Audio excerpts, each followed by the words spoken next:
Okay, in this video we're going to learn how to make a speed versus time graph. So I'm going to read the directions. It says graph the data from the data table in the blank graph.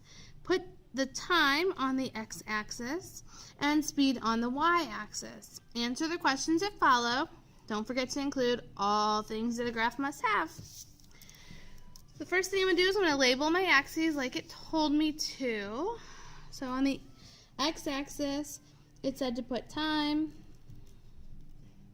Now I know that time is going to be measured in seconds because it tells me right there in the data table.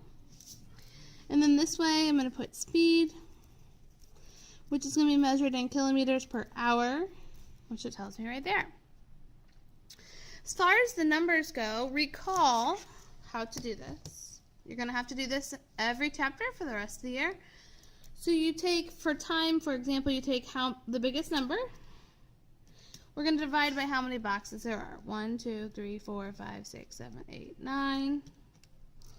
So it comes out to a little under 1, so we're just going to go ahead and make that 1. So 0, 1, 2. For speed, we're going to do the same thing.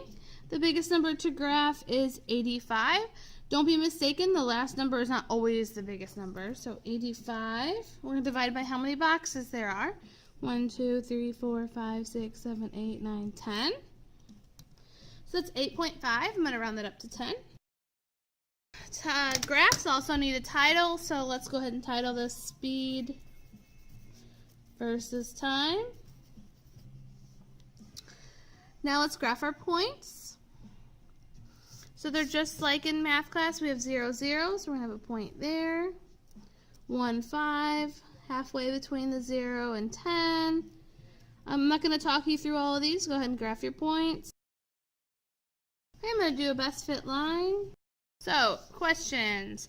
As time increases between seconds 0 and 6, what happens to speed? So from here to here, speed is increasing. What is the speed at 5 seconds? So you go up to 5 and over. You could also use the data table. It is 71 kilometers per hour.